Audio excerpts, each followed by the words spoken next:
Today we're talking about a cruise line that likes to think they do things pretty differently to the rest of the cruise industry. That's right, we're talking Virgin Voyages, and in this video I'm going to share with you the top 20 things that I think you should be planning to do while on board. Over the last few years, I've cruised on every single one of the ships in the Virgin Voyages fleet. Some of them I've cruised on multiple times. In that time, I've realised that some things that you can do on board are really great and I absolutely love them, while others I think are a bit of a waste of time. So in this video, let's focus on the good and let's help you get the most out of your next Virgin cruise. If you do enjoy this video and if you find it useful, then it would be amazing if you would think about supporting my channel by clicking both the thumbs up and also the subscribe buttons. Both of these massively help my content to reach more people and they massively help my channel to grow as a result, so thank you. Anyway, let's get started with number 20. The first thing I think you need to be planning to do while on board your Virgin cruise is book a dinner show. You'll find dinner shows on a Virgin cruise ship take place in a venue called the Manor, which is one of the main entertainment venues on the ship. The Manor will host things like the evening entertainment, it'll become the onboard nightclub, but dinner shows is a slightly lesser known style of entertainment in here. I met so many people that just didn't know that Virgin offered what I would call speciality entertainment. In other words, entertainment that you pay a little bit extra for, in this case, the dinner show. On one of my cruises, I tried a show that they called Ship Show, which was essentially a dinner show performance in the Manor. The food was really good, but the entertainment, honestly, was absolutely unreal. They had performers in here that I didn't see in any of the other shows, and the level of skill that you were seeing on the stage was unbelievable. I felt that it was well worth paying a little bit extra for the experience, and if you do decide to plan this into your future cruise, make sure that you go early to secure a seat with a good view. Honestly, you won't regret it. Book to go to a dinner show. Number 19. You've booked your cruise, people have probably told you the food's great. The next thing you need to be planning to do while on board your Virgin cruise is plan to try every single dining venue on board. Virgin's got a bit of a reputation for being a foodie ship, so why not make it your mission to get around and see what all the fuss is about? There's such a huge variety of food on these ships, from Italian to Mexican to a steakhouse to pizza to specialty ice cream. You get the picture. There is so much for you to choose from on any of these Virgin ships. What's great is that every single dining venue or restaurant on a Virgin ship is included. In other words, you don't pay extra for specialty dining like you do on most cruise ships. My main point here is that because the restaurants don't cost any more over and above your cruise fare, you've already paid for it by the time you get on the ship. Why don't you try and book a table at a restaurant with a menu that you're maybe not too used to? Maybe Mexican food isn't really your thing. Book a table in there. Try a few dishes and you never know, you might just try something that you absolutely love. Worst case scenario, just pop upstairs to the galley and get another bite to eat after your dinner. Number 18. Book to have brunch at the Wake on one of your sea days. The Wake is the onboard steak and seafood restaurant and you'll find it all the way at the very back of the ship. Everybody knows this place is open for dinner, but I frequently meet people who don't realise that it also serves brunch. The food in here at brunch is absolutely amazing, and the views are awesome because you're right at the back of the ship, looking out over the wake of the ship, hence the name of the restaurant also being called the Wake. At the point of recording this video, dining reservations open 45 days before your cruise, so make sure that you pop that in your diary to get online and book your tables early, especially if you want to secure brunch in here while you're at sea. Don't worry if you are watching this video and your cruise is in less than 45 days' time, because Virgin will hold a certain number of tables that they won't book online before the cruise leaves. That means that as soon as you get on board, you need to head along to the Wake to try and book your table on one of your sea days before the place fills. Trust me, you won't regret it. Number 17. Try a new drink at the Sip Champagne Lounge. You'll find this place all the way at the front of Deck 7 on the ship. Things like afternoon tea are served in here during the day, but at night it turns into a really upmarket feeling bar venue. The cocktail menu in this place features drinks that you're not going to find anywhere else around the ship. While I was on board, I tried a drink called the Royal Warrant, which was totally different to anything I would drink on land. Let me show you. The Royal Warrant contains champagne, honey, citrus bitters and champagne foam. It was even served in a teapot, which was a way that I've never poured a cocktail before. Now, I wouldn't usually spend $22 on a cocktail, but I did have bar tab left towards the end of my cruise that I had to get rid of. So I'm actually really glad that I came in here to have a try of something completely different, because do you know what? I really enjoyed it. I probably wouldn't spend $22 on it again, but I really liked it. Number 16. Get involved in the ceremony of sail away. I always say that Virgin Voyages do a fantastic job of marking the event of the ship sailing out of port for the first time. If the weather's good, you'll find that top deck absolutely packed. There'll be free fizz flowing, which I'll come back to in a sec, and everybody will just be having such a great time. Up there is where you'll also then meet the happenings cast for the first time on your cruise. And this is essentially the key members of the entertainment team who will go over and above, and they'll go out of their way to make sure you have the best time while you're on board. I mentioned the point of free fizz.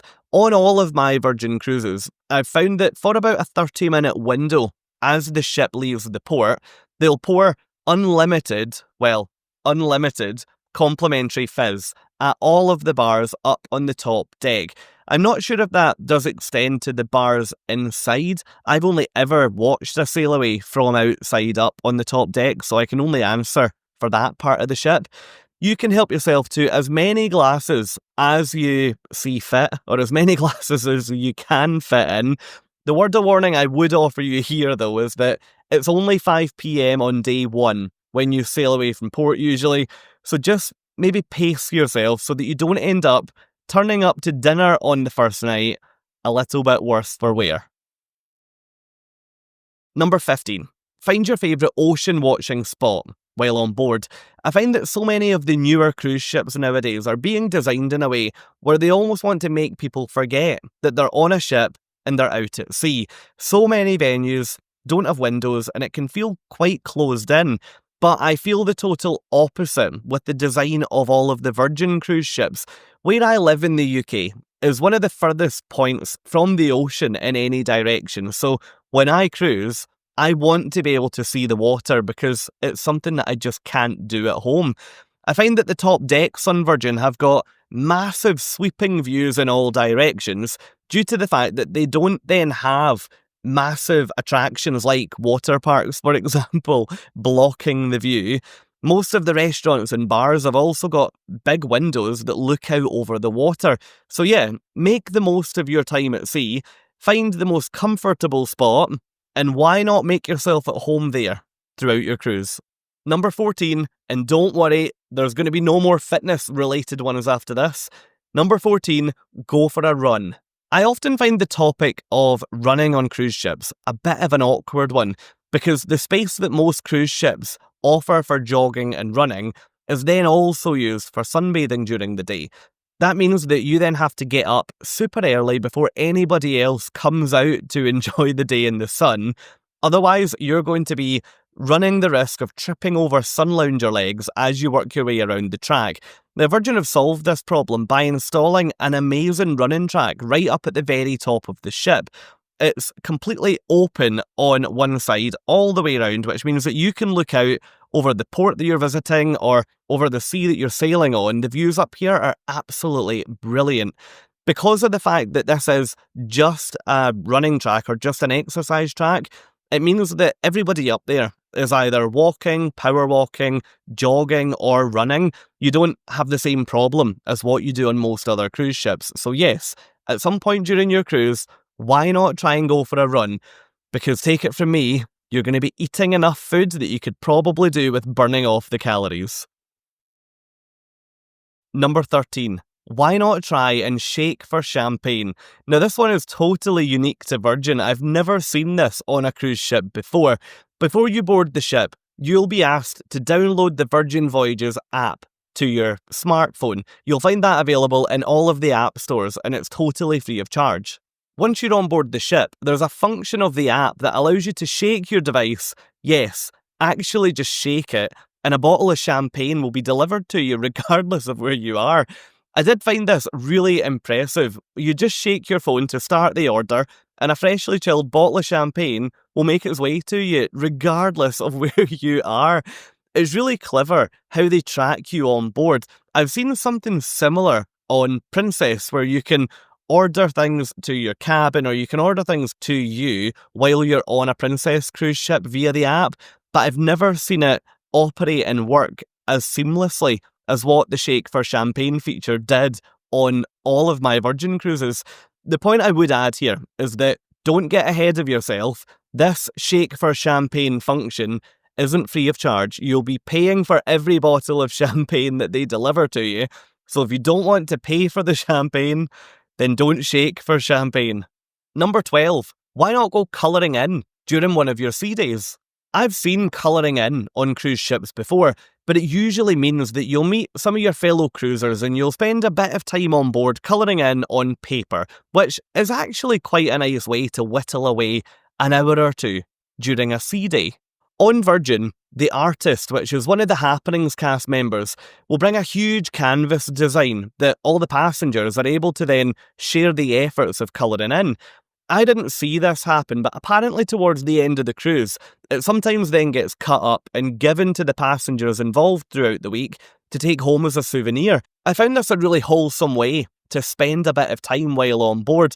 So if you're looking to meet people, if you're looking to express your creative side, why not just head down and do a little bit of colouring in? Number 11. Back to food. While you're on board, try the ship-specific dessert for the ship that you're cruising on. That's right, every Virgin Voyages cruise ship has got its own dessert. I didn't realise this on my first Virgin cruise, but each ship has got a dessert available up at the buffet, or the galley as Virgin call it, that you can only get on that one ship. You'll often find that this is named after the ship, so for example, the dessert will be called the Valiant Lady or the Scarlet Lady. I know, original, isn't it? Now this is only available at the galley up on deck 15. Across the fleet, in my experience, I've found that the cake usually is the same, but the colour and the style will be different. Why not make it your mission while you're on your Virgin cruise to try that ship-specific dessert? Like we needed another excuse to be eating cake on a cruise. Number 10. Book a table at Gunbay, but do it as early in your cruise as possible. Gunbay is the onboard restaurant that focuses on Korean barbecue food. The waiter cooks all of your food in the middle of the table. Now, it is different to teppanyaki because teppanyaki is where the chef actually stands in the middle of the table and then it almost becomes like a dinner theatre scenario. But Gunbay is a little bit different. I found it's a great way to meet new people on board, and it's also a really great novelty if you've never tried it before. They have a cocktail in here that contains popping candy, and it honestly tastes like nothing that I've ever tried before. It's a really weird sensation. It's presented to the table in a disco ball cup. If you've never tried popping candy in a cocktail, then I would really recommend you give it a go. It's actually very refreshing when you're eating relatively spicy Korean food. So yes, book a table at Gunbay, but book it as early in the cruise as you can. Number 9. Spend time relaxing outside, but not during the day. Do it at night. Virgin ships have got absolutely stunning outside spaces and they're always lit up absolutely beautifully. There's going to be loads of events held outside during your cruise. I don't mean go out then. Yes, obviously go at that point, but what we're specifically talking about here is going out when it's lovely and quiet. The space around the main pool deck upstairs is really beautiful at night, and there's loads of seating options down on deck 7, all around the promenade deck. I really enjoyed, after dinner, going and ordering a cocktail and then sitting outside on the promenade deck while I drank it. It was so lovely to be able to leave the busy atmosphere of the ship behind for a few minutes and just sit outside, get some fresh air, and just listen to the ocean. It's so rare on these big, busy cruise ships to have so many quiet spaces, but I found on Virgin that if there wasn't a main event taking place on that deck, it would be honestly serene at night. It was so lovely. Number 8. Eat at the Dock House. You'll find this venue all the way at the back of the ship, overlooking the wake. It's absolutely stunning back here. You can order a whole range of light bites, which is perfect if you want to relax in the sun with what looks like tapas-style snacks, rather than having a big heavy lunch. All you need to do is grab a seat, pop the little flag on the menu card up, and then a member of the crew will come over to take your order. This was one of my favourite spots on board, but I have found on every single one of my Virgin cruises without fail, the further into the cruise you get, the busier this venue becomes. It's as if when people come on board, they just don't know that you can eat back there.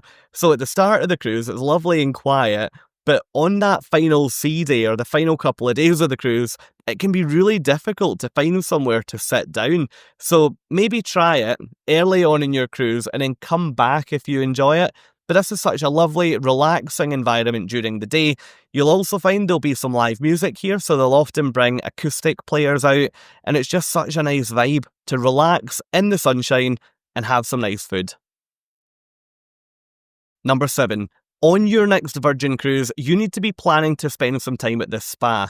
Now, this is an area that I usually don't cover in my tips and advice videos on cruising, largely due to the fact that the spas on cruise ships usually cost an absolute fortune, which means that they're sort of outpriced for me. I just wouldn't pay the money to go to them. But on Virgin, I genuinely think that they're really good value and worth every penny. Now, I don't love a massage or a spa treatment, so the recommendation that I'm giving here is looking very specifically at the thermal suite facility, because it's absolutely beautiful. There's steam rooms, saunas, hot tubs, and loads of space to lounge, lie back, and just relax. You'll find the spa open day and well into the night, and it's also open on port days as well as sea days. You'll also get some really good deals in here if you do plan to visit during a port day, in other words, when the ship's docked, because so many of the other passengers have gone ashore. So they often run promotions to get people to come in and spend a bit of money at the spa. There are also a range of events that take place in here, so maybe you want to come and try a pamper party, or maybe you want to come to ladies' night. There's so many different things that you can sign up to, but that thermal suite is great. On so many cruise ships, you have to buy a cruise-long access pass, but on Virgin, you can pay per use, which instantly makes this place way more affordable. Number 6. Keep watch on the outside of your cruise ship to see if you can spot any messages. Now, I'd never seen this done on a cruise ship before, but when I was cruising last year, I was on board during one of the Halloween voyages with Virgin. While we were docked in the port of Malaga in Spain, you were able to look across to the ship and see that they had spelt the word boo with a bat on either side, so that people who were ashore could then see the message spell out in lights on the side of the ship.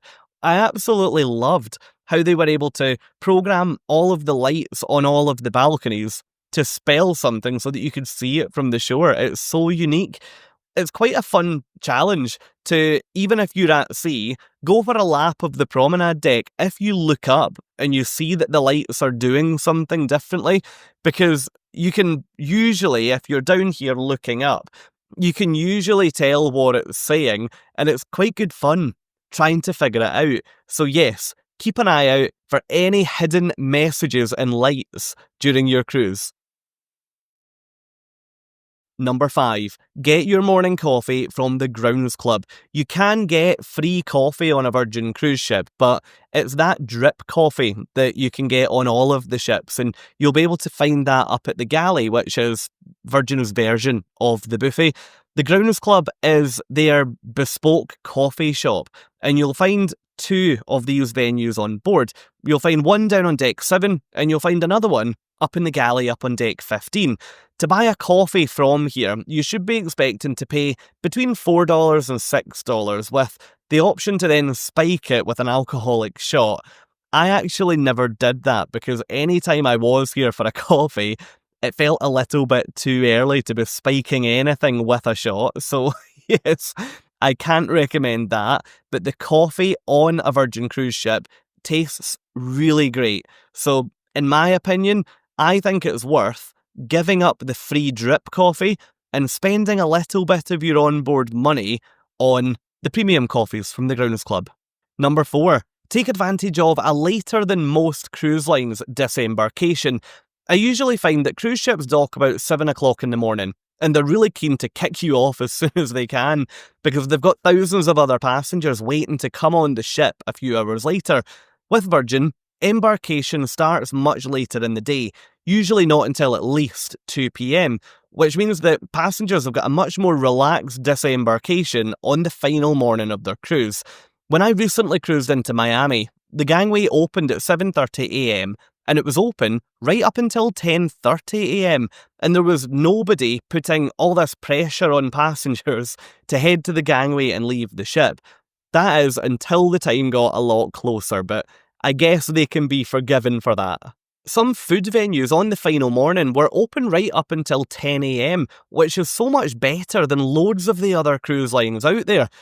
I would add one final point about disembarkation, and that is that if you are using up your bar tab money on the final night of your cruise, if you're planning to drive a car this morning, just make sure you're not drinking right into the evening because you'll probably still be over the limit. So just one to be mindful of. But with Virgin, take advantage of a later disembarkation than you'll be offered from most other cruise lines. Number 3. And this one, to me anyway, is so important. When you're cruising with Virgin, make time to relax. Virgin has got such a party reputation, but I just don't think it's fair, and I really don't think it's the case. Fine, if you want to party, you're always going to find somewhere that's buzzing at night. However, these ships are really chilled out and large, and they're absolutely gorgeous places to spend time. There's loads of spots to relax in the sun, in the shade, outdoors, and also indoors. On all of my Virgin cruises, I've found the ship to be really quiet on port days, so if you would like to relax on board the ship with less people around, maybe that's a fair way of doing that. Stay on the ship one of the days when the ship's in port, and most other people should hopefully head off and explore, which means that you can then enjoy all the facilities to yourself. Number 2, try something that makes you feel uncomfortable and have an open mind. Virgin is such an interesting cruise line with loads of really unique activities available on board. You could try, for example, a new fitness class, a drag show, a pub crawl. Try to throw all of your anxieties to one side and let your hair down. You never know. You might hate whatever it is you try, but you might love it, so give it a go. Number 1, my top tip that I would give you for cruising with Virgin Voyages is get involved in Scarlet Night. Scarlet Night is a theme night that takes place once per cruise. It is, by definition, an evening that embraces the you do you concept that Virgin is so famous for, and everybody on board just seems to have such a great time. I would say that you want to be trying to go to all of the Scarlet Night events because the whole ship is completely transformed and the crew do such an amazing job of telling the story of the Scarlet and what the whole night represents. The night peaks with a massive pool party up on the top deck, and it really is something to experience at least once in your cruising life because it's such a great atmosphere. The other thing that I really love about Virgin ships on Scarlet Night is that because of the fact it's an adult-only ship, everybody just seems to be so much more relaxed because you don't have children running around. Now, I am absolutely not against cruising with children, but I do find even when mum and dad come on a cruise without the kids, they relax so much more, and that means that everybody during Scarlet Night just lives their best life. It's awesome. That's it. That's 20 things that I think you should plan to do on your next Virgin Voyages cruise. Have I missed anything? Because at the end of the day, I'm only one person, and this video is showing my opinion, but there must be things that I've missed. Let me know in the comments, what else would you add to this list of 20 things? And if you've never cruised with Virgin before, head down to the comments and let's see what everybody's saying. If you've enjoyed this video today, which I really hope you have, then it would be amazing if you'd support my channel like I mentioned earlier by clicking both the thumbs up and the subscribe buttons. If you'd like to check out more of my Virgin content, then why not head over to my channel where I have got so much more to show you in a Virgin Voyages playlist. If you'd like to keep watching and you'd like to see more of life on board a Virgin Voyages cruise, then why not come and join me over in this video. Here, I'm walking you through my full summary of a 7-night cruise that I took on Valiant Lady, and I'll warn you now, this cruise was like no other Virgin cruise that I'd ever taken. Thank you so much for watching, and I'll hopefully see you over there.